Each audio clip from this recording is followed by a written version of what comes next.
Maharishi's Global Family Chat. News of rising invincibility around the world.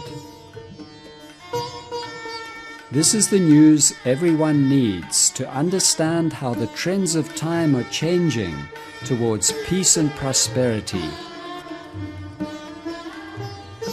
Maharishi's Vedic technologies, transcendental meditation and its advanced program Yogic Flying are being implemented globally. Just the square root of 1% of the population practicing yogic flying together in a group is enough to raise the levels of harmony and coherence in the collective consciousness for the whole population. Enjoy the news of enlightenment dawning for every individual, invincibility for every nation, and peace for our dear world.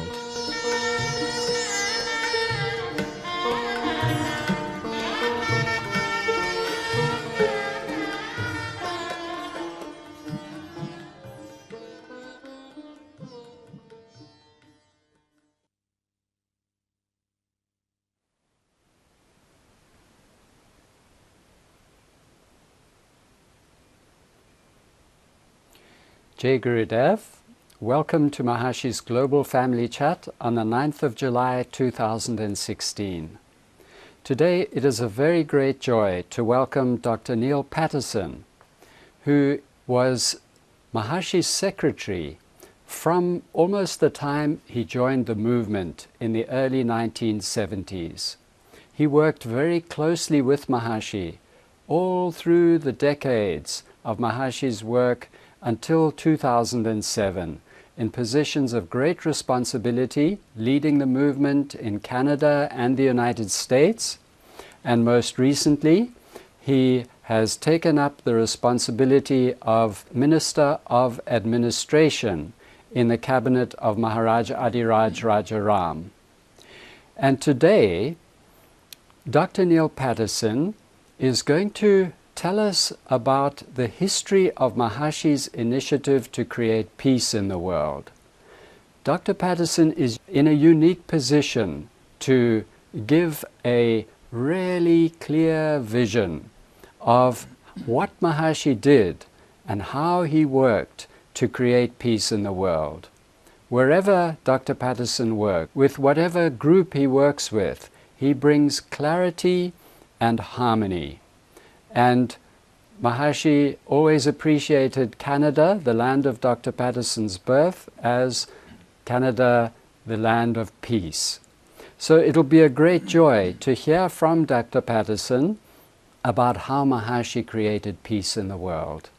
Welcome, Dr. Patterson. Please go ahead. Thank you, Peter. Jai Gurudev, everyone. So it really is a great delight to reflect on Maharishi's 50 years in the world, creating peace, reducing violence and conflict in many different parts of the world and globally.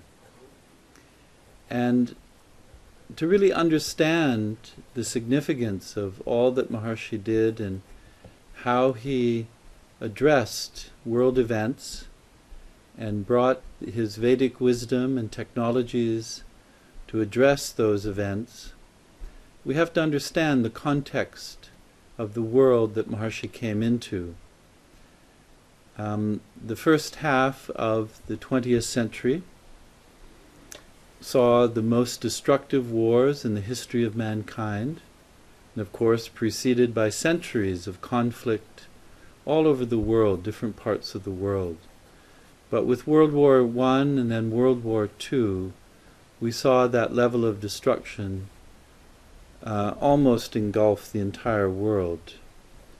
And after that, of course, we entered the nuclear age, and with the Cold War between the West and the Soviet Union, mankind was for the first time brought onto the doorstep of annihilation.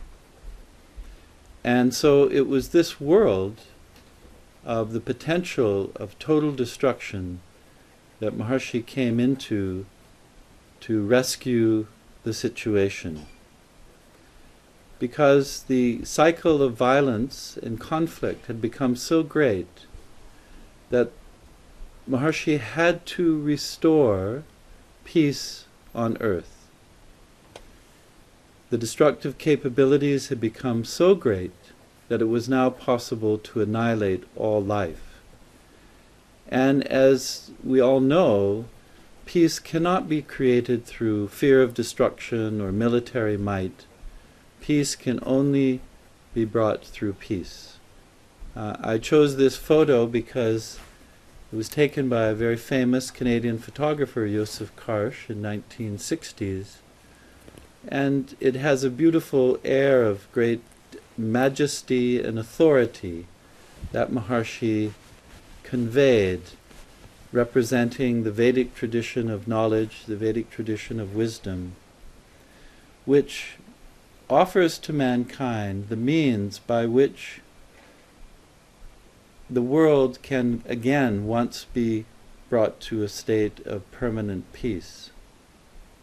And so it was Maharishi's mission to bring back into the world that field of transcendental peace which is at the basis of the entire creation. We now know that the entire universe is enveloped in infinite silence, infinite peace. And any state of disorder can be brought to a state of order again under the influence of silence. The universe is governed by silence, Maharishi said. And to restore disorder in dynamism, all we have to do is to bring a greater influence of silence, a greater influence of peace. Maharishi used to like to delight in saying how all these huge balls hanging in space, all in empty space, but are under the governance of the laws of nature which are seated in the transcendental field of silence, which envelops the entire solar system and universe, galaxies and universe. And so Maharishi, coming from the Vedic tradition, had the technique for everyone to awaken that infinite silence within themselves. The transcendental field of silence was available to everyone in their own self-referral transcendental consciousness. So it was Maharishi's mission to reconnect human awareness with the cosmic silence that is at the basis of the orderly evolution of life everywhere. Maharishi began to travel all over the world, and those of us who were with him at this time, we noted how Maharishi was always in a race against time. He felt that it was urgent that he teach millions and millions of people all over the world this technique of bringing peace or bringing silence into the human consciousness and the collective consciousness of society. So he was in a great rush, he was in a race against time, because the tension and stress from the Cold War and other conflicts around the world were mounting day by day, and he felt he had the antidote to this, to prevent any great disaster from befalling mankind. So he was constantly in a hurry, and never wasted a minute from his mission. And it was really just a matter of how quickly he could reach enough people to counter the tension in the world before a world war broke out. In 10 years, he went around the world 7 times on his own, teaching transcendental meditation to thousands of people, then tens of thousands, then hundreds of thousands of people. We see here a very delightful picture from the early days, Maharishi drawing the bubble diagram, describing the process of transcendental meditation, taking the active mind to the depth of silence in the source of thought within the self of everyone, and here reconnecting human consciousness with the infinite silence of the universe, which can bring order into any situation of disorder in the world. But then very early on, Maharishi realized or got the news of he had to handle two very serious, very critical conflicts in the world. The first was in 1962 when the Chinese army attacked India on two fronts. And as we see in this next slide, we see the two areas on the border of China and India where the Chinese army made incursion into India. One there on the left in the northeast or northern part of India, and then on the right we see the red section on the northeast in Assam. Now it was very interesting because at this time Maharishi had already started his world tours, but when he got news of this situation, he immediately went back to India and he held a course, and the course was announced for swamis, sadhus, and saints. This was in April 1962, and it was really the first time where Maharishi started the practice of group meditation, where he brought all these saints and swamis and sadhus from particularly Rishikesh area, northern part of India, to learn transcendental meditation and to begin group practice of meditation. Because Maharishi had always held that if enough people were practicing transcendental meditation together, it could influence any aspect of conflict or rising tensions between two nations and diffuse that tension and conflict. So this was the first demonstration, or the first time Maharishi applied this technique of group meditation for creating greater peace. At the same time, Maharishi himself went to the northeastern part of India in Assam, and we have to remember that this was very early on. There were very few meditators in the world. Maharishi had just been perhaps around the world once, teaching several thousands of people, but he was really all alone with this technology of peace, so he had to take upon himself to try and diffuse these conflicts. And so he went by himself to the northeast of India, and there we see a photo of him sitting outside all by himself in the Himalayas, and there for several weeks he went into silence and was just meditating quietly himself. And every few days they would bring newspaper articles to him to see what the news was. And while the Chinese army had started to invade India and were met with very little resistance initially, very quickly the situation completely changed. And even to this day, unbeknownst to everyone, the Chairman Mao had a change of heart and he withdrew his army. So here again a picture of Maharishi meditating. The news came to Maharishi that it had been done, that the armies of China had gone back. And this book that was published some years later just reflected the reality of the situation. They called it The War That Wasn't, 1962. And in this book, the writer accounts the whole episode, but that for reasons unknown to anyone, the Chinese army were called back, and the whole conflict ended very quickly, without very little bloodshed. So this was really quite a dramatic demonstration by Maharishi of the power of transcendental meditation to diffuse these conflicts that could very potentially become very destructive, very disastrous for millions of people in the world. So, and at the same time, another conflict was developing. this time in the other side of the world, in the United States, in Cuba. And everyone will remember the Cuban Missile Crisis. It's very famous.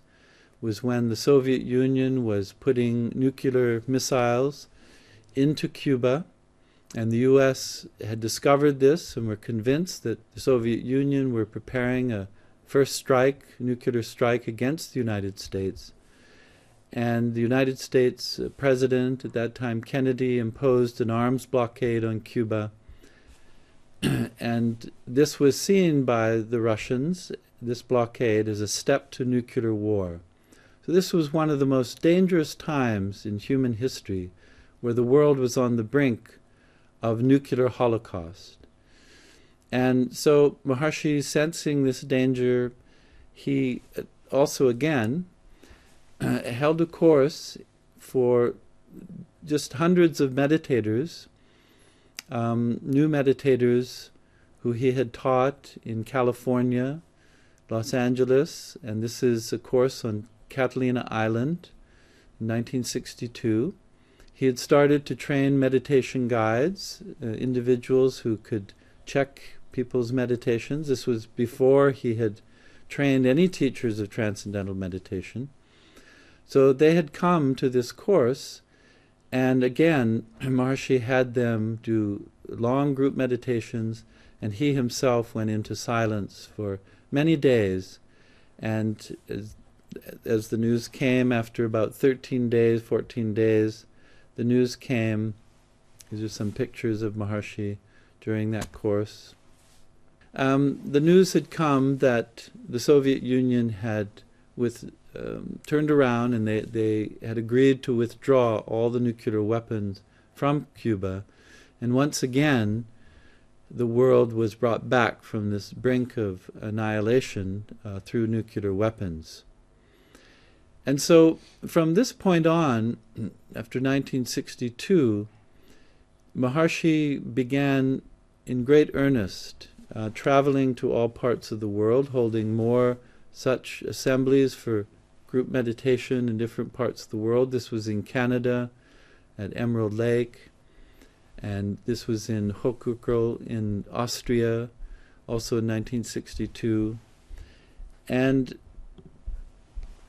as he went around 7 times, he had 7 world tours in 10 years. The crowds became bigger and bigger. Maharishi, of course, started training teachers of transcendental meditation and just began teaching hundreds of thousands of people all over the world, and all the countries where he could possibly go to, Maharishi traveled to. And he also started to give his message on television and radio and in the newspapers. And wherever Maharishi went, even in airport lounges like here we see, he was lecturing to people on transcendental meditation. He was in such a hurry to reach as many people as possible and to get them transcending, to bring this influence of silence and peace back into the world, to diffuse the rising tensions and conflicts in the world brought about particularly by the Cold War. Then around 1974, Maharishi felt that a great danger to the world was the Cultural Revolution of Chairman Mao that had begun to spread throughout Southeast Asia. And of course Maharishi said he couldn't go to China. It wasn't possible for him to go and teach the people of China transcendental meditation. So he came up with a very great ingenious plan. And that is what he called the air conditioning of China. And here we see in this chart that Maharishi himself designed, and it shows that an influence, he wanted to create an influence from all the countries around China, surrounding China, and his strategy was to send hundreds of teachers of transcendental meditation that he had trained over the preceding decade to these countries, Nepal, Burma, Malaysia, Singapore, Cambodia, Indonesia, Philippines, Hong Kong, Taiwan, Korea, and Japan, and have them teach thousands of people transcendental meditation to create a calming influence, a cooling influence, hence the word air conditioning of China, to calm this theme of Chairman Mao to spread his cultural revolution throughout the world. And in 1974, Maharishi inaugurated this campaign himself by going to Nepal. And here we see him seated in Ratna Park in Kathmandu, where he is addressing tens of thousands of Nepalese. And here Maharishi lectured to them about transcendental meditation and how through this simple meditation practice they could create peace, not only in Nepal, but influence their neighbor China and all countries around the world by practicing transcendental meditation. And so for over 1 week, Maharishi lectured every day, and he taught personally himself, he taught nearly 30,000 people transcendental meditation in the outdoors in Ratna Park. And he had a very ingenious electronic setup whereby he could cluster different people in different groups and give them their private instruction in transcendental meditation, and then go on and teach others. You see Maharishi seated here with a small group. He's checking their meditation. So in just over 1 week, Maharishi personally taught 30,000 people. He sat in Ratna Park from morning till night, and from the moment it was light till the sun went down, and he taught all of these Nepalese people transcendental meditation. So it was really an incredible achievement, and this started the whole campaign. And as I said, Maharishi then sent several hundred teachers of transcendental meditation throughout all the countries of Southeast Asia bordering China, and over the course of the next 2 years they taught tens of thousands of people transcendental meditation to create this air conditioning effect of China. And it took about almost 2 years, and in 1976 Mao Zedong passed away, and China began to slowly open up to the outside world and become part of the world's economic community and become one of the family of nations working with others. And the new leader of China started a whole new change within China, reformation of China. We see the results today, where China is now part of the whole family of nations, and this great threat of the Cultural Revolution was stopped by Maharishi and all these meditators throughout Southeast Asia. But after this, Maharishi realized the great dangers that were still there in the world, including the Cold War, and he felt that we needed to see how we could create greater power in our effect of creating peace in the world and enlivening the infinite field of silence in human consciousness. And so he introduced to the world the TM City program, and particularly yogic flying, which, as we know now, structures maximum brainwave coherence during yogic flying, and also, as we know from the Yoga Sutras, that in the vicinity of this influence of great unity in brainwave functioning, it creates unity and coherence in the whole collective consciousness of society. So this was a huge development that Maharishi then saw, that with the advent of yogic flying, with large groups adding this to their group meditation, that this could create even more powerfully the Maharishi effect throughout the world. And from this time on, Maharishi started to hold such assemblies of yogic flyers. But the first demonstration of the great power of yogic flying for reducing conflict and violence in troubled areas of the world was in November of 1978. And at that time, if those who look back in history recall, the Soviet Union and the US had begun to have proxy wars and conflicts in almost every country of the world, certainly in Central and South America, in Africa and Southeast Asia. They were embroiled in conflicts, civil wars between American-backed rebels and Marxist rebels, and the whole world was becoming engulfed in conflicts. And there was one headline in one of the newspapers in Nicaragua where the reporter had made a plea to the world at large, where he said, if there's anyone who can help, please come and help. And it was this cry for help that Maharishi took as a cry from nature, that he should do something to diffuse these conflicts around the world before they became a global thermonuclear war between the US and the Soviet Union.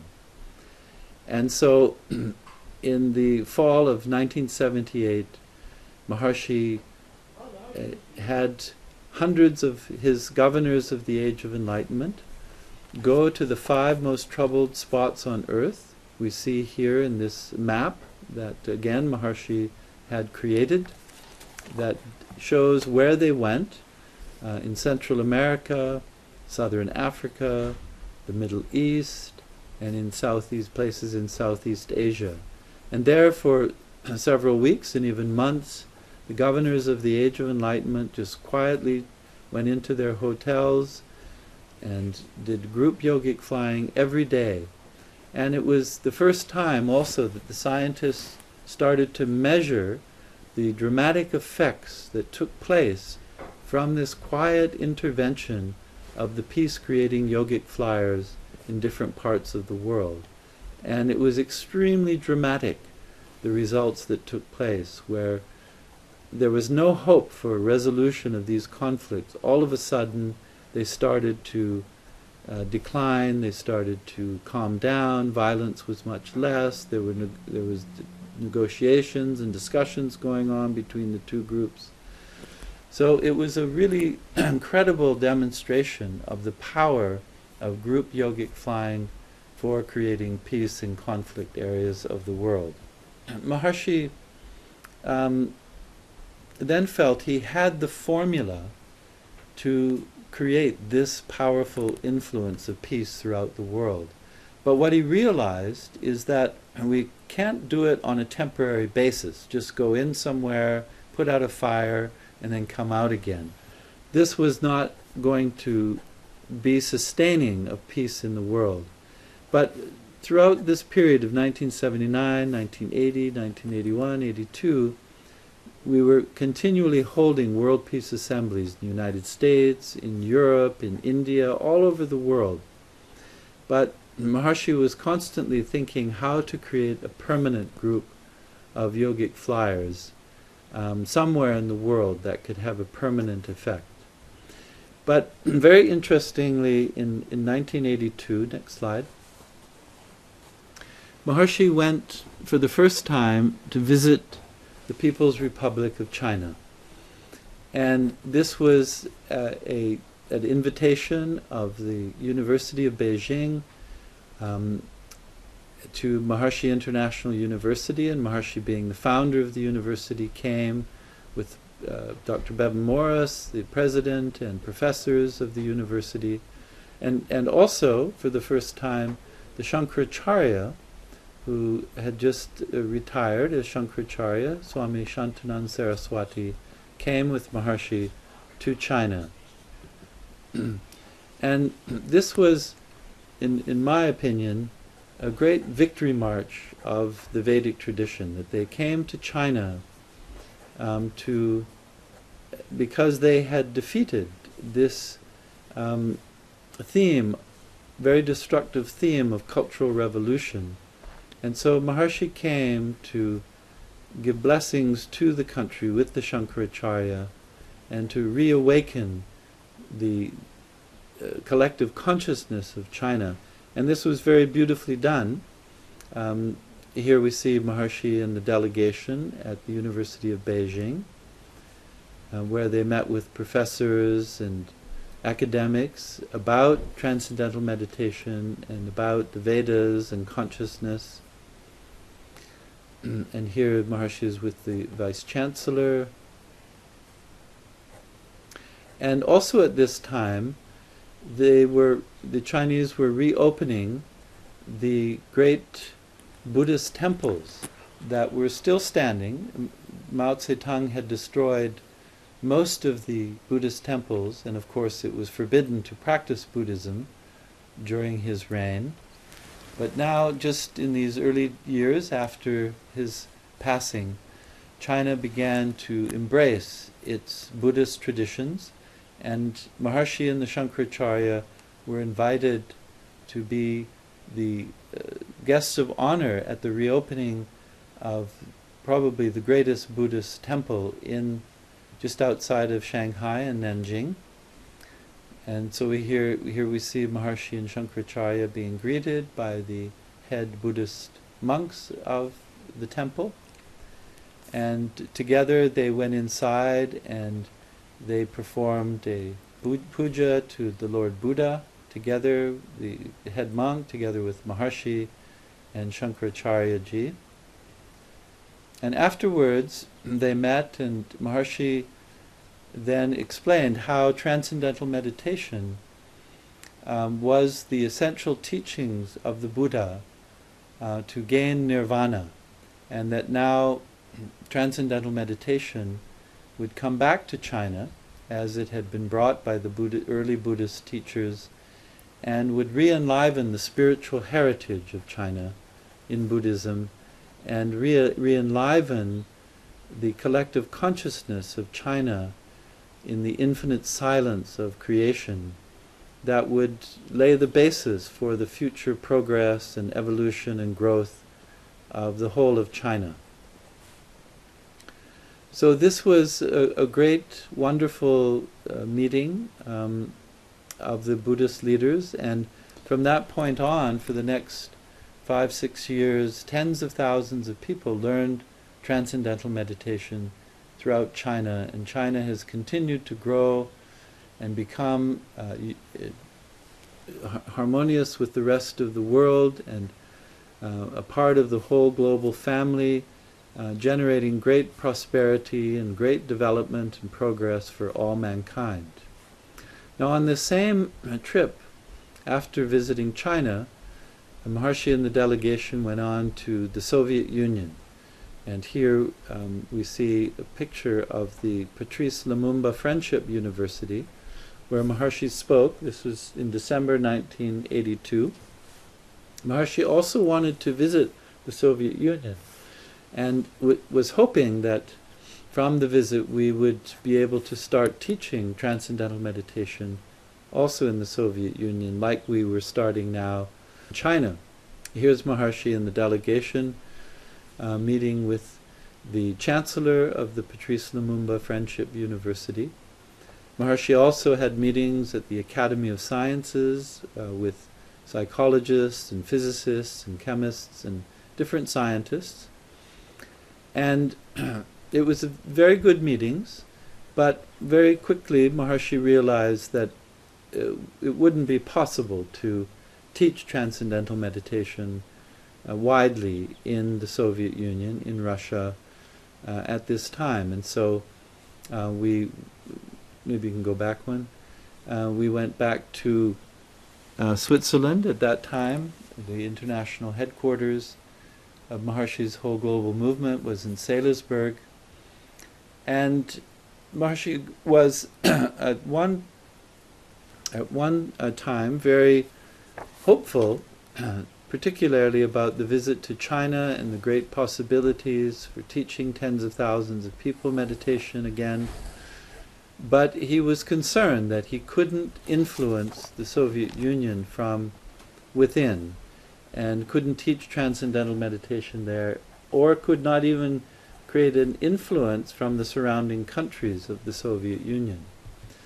So during that year of 1983, which I think if we look back in history again, we see it was a very dangerous time in the world.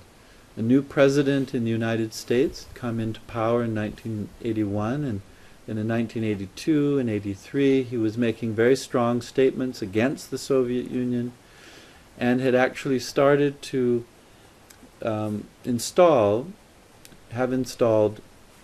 nuclear weapons in Europe, which was again creating great tension, rising tensions between the Soviet Union and the United States. And Maharishi saw this he was gravely concerned for the situation and very concerned that he couldn't create greater coherence in the Soviet Union. So he was thinking what could be a strategy to influence the Soviet Union and influence the whole rising world tension globally. And during that summer of 1983, which was, looking back, very interesting because we had left Salisbury for the last time as our international headquarters, and Maharishi began to travel throughout Europe, first going to Greece, and then Italy, and then to Germany, in the next photo. And he was going to all these countries, actually, where the United States was putting in these nuclear weapons that could strike the Soviet Union. And the Soviet Union was convinced, as we now know, in recent years from declassified documents, that they were convinced that the United States, under President Reagan, was going to execute a first strike, nuclear strike, against the Soviet Union.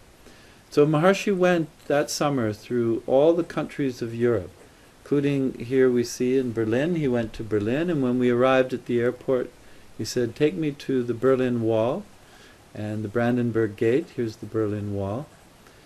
And it was very interesting how Maharishi went around Europe, and there were assemblies being held. He was doing press conferences about the need for yogic flying groups and group meditation to prevent conflict, to prevent war, and to bring greater unity in Europe and in the rest of the world. And so we went on to Finland and to many countries in Europe. And finally, in late summer, early fall, we were in Ireland, and we were on our way. We were going Maharishi was going to visit the Caribbean in Puerto Rico, and we had landed in North America, in Canada, and at that time Maharishi got the news that the United States had invaded the Caribbean island of Grenada. Now this was very significant because up until then the US and the Soviet Union were fighting proxy wars in different parts of the world, but this was the first time the US had actually invaded another country. And Maharishi took this as a great sign of danger for the world, that it was provoking the Soviet Union into a conflict.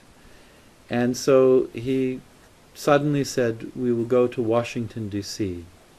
And in the fall of 1983, September, October, Maharishi came to Washington, D.C. And again, the first thing we did is we went to the White House, and we just sat in the car, and Maharishi looked at the White House.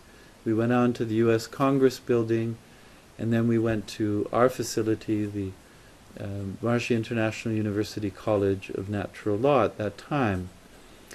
And there, of course, Maharishi was for several months. And it's, again, looking back, it's interesting, we didn't know this at the time, but the Soviet Union were convinced that President Reagan was going to call for a first nuclear strike, first strike on the Soviet Union.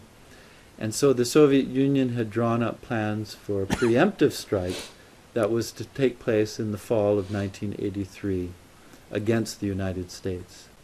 So it was in Washington, D.C. that Maharishi realized that in order to address this problem of the Cold War, since he couldn't teach transcendental meditation in the Soviet Union, that what he could do is increase the coherence in the enemy of the Soviet Union, that is, the United States. And so he developed the concept of the taste of utopia to create global coherence from the United States, which would then impact and influence and create coherence in the Soviet Union and help bring an end to this dangerous rivalry of these two superpowers. And so it's very telling that we see how Maharishi's movements around the world, where he went, when he held assemblies, were extremely strategic in countering the rise of tensions, the rise of conflict in the world, to prevent the world from coming to a huge disaster like a nuclear war.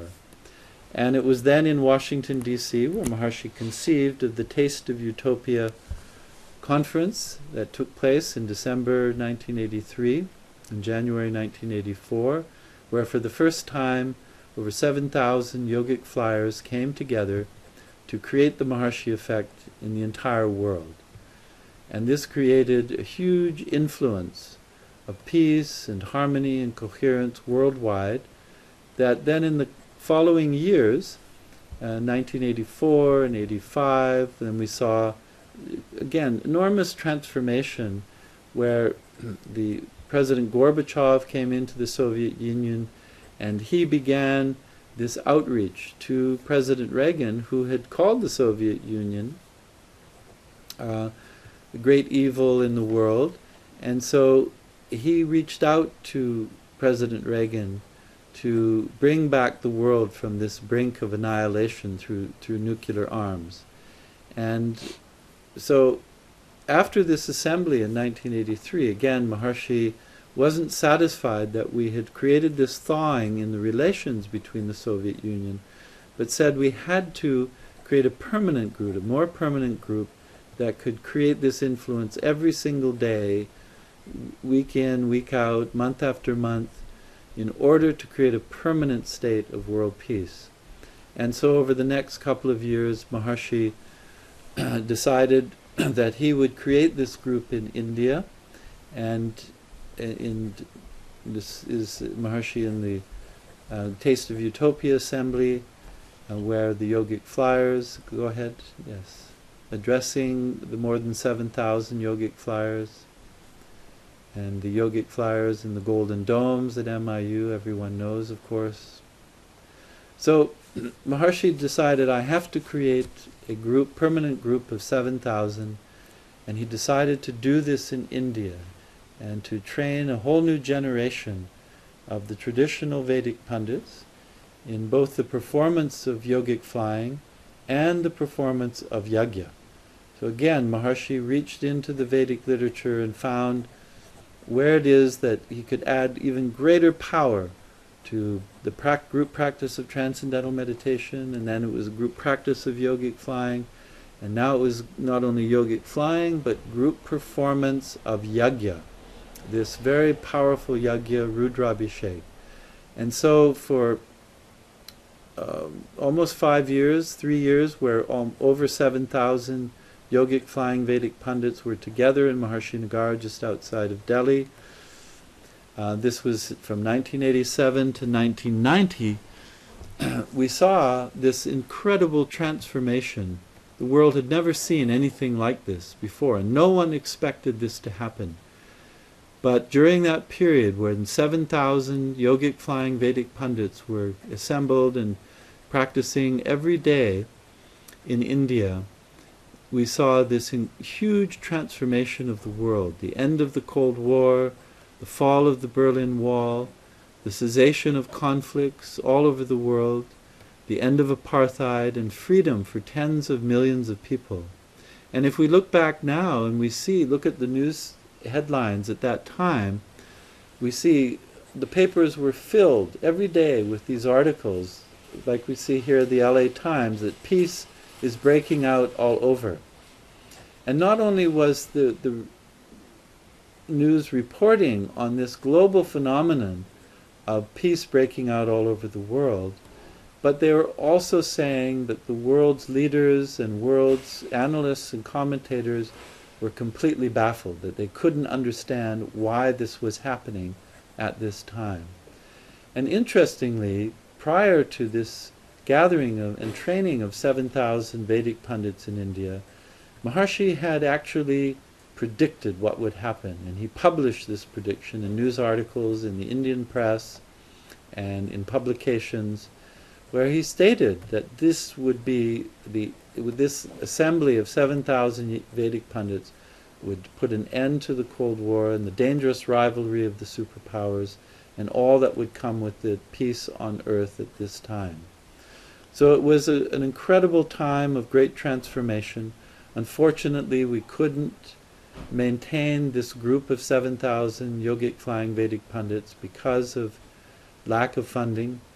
But from this point on, Maharishi then resolved to create a campus for a permanent group of 8,000 yogic flying Vedic pundits, and that was to be in the center of India. Again, another addition to the power of peace creating was the introduction of Vastu, where all the buildings are constructed according to Sthapatya Veda. That means they're peace-creating buildings, and everything that goes on in those buildings amplifies the influence of peace to the whole world.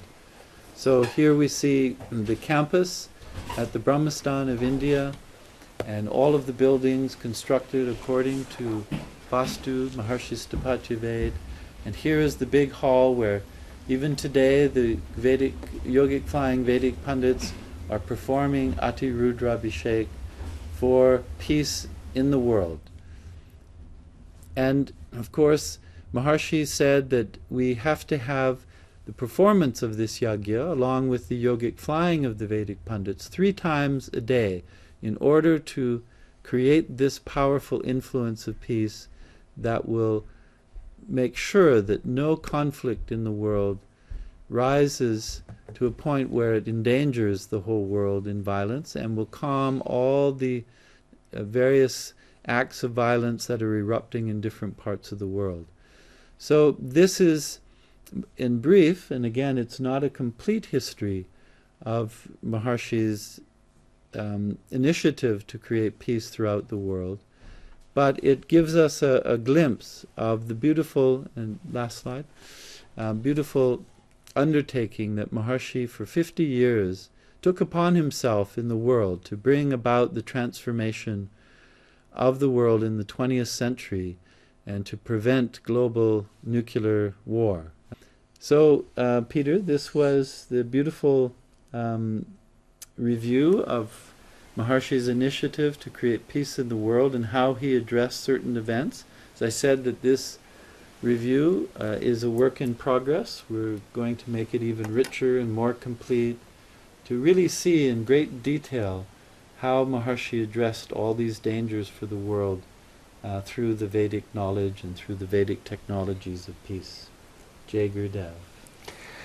Thank you, Dr. Patterson. It's absolutely thrilling for anybody who would see this, who has the faintest idea about the power of silence. This would be really the missing history of the world.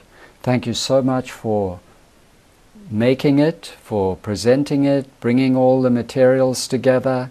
It is required watching for anybody who has any level of responsibility in the world to understand that not just small things are governed by silence, but the entire world is governed by silence, and that Maharishi has brought to the world the technology to enliven that silence. And starting just from on his own, with, as you showed, with the invasion by China of India, Maharishi just went into silence on his own, and then with the Cuban Missile Crisis, he brought all the meditators together on Santa Catalina Island, and then gradually added more in Nepal, he inaugurated the program to air condition China, and then went on to take care of the USSR, because we could not teach there. And so he handled that by just visiting all the countries and encouraging the teaching of meditation in all countries around the world, and then went to the United States, to Washington, because Washington was a great danger to the world at that time, and kept on adding greater power. So first meditation, and then yogic flying, and then group meditation, and then yogic flying, and then group yogic flying, and then group yogic flying plus Vedic recitations and yagyas, and then plus Vastu. And so Maharishi built up the power of the Vedic technologies to create peace in the world. And this is such a clear exposition of how Maharishi actually transformed the destiny of the world from a completely black and barren prospect to a prospect of heaven really descending on earth, where we see every day now that the trend of life is irreversibly in the direction of peace, harmony, affluence, good health, happiness for everyone on earth. So congratulations, Dr. Patterson, and thank you so much for presenting this for everybody, and we look forward to the more comprehensive version whenever you have a chance. Thank you. All glory to Maharishi Ji. There's never been anybody in the history of mankind who has been able to harness the knowledge and the practical programs in such a powerful way as to really transform the trends of time towards peace for the whole world. We end now by ringing the bell of invincibility for every nation and for peace on earth.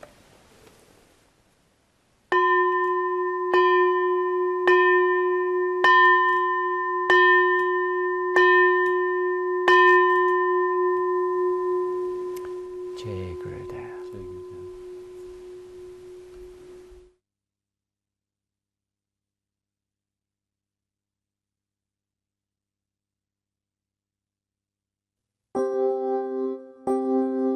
Heaven is descending, descending on the earth. Heaven is descending, descending on the earth. Heaven on earth, heaven on earth, heaven on earth. Heaven is descending, descending on the earth. Light of God is bringing heaven.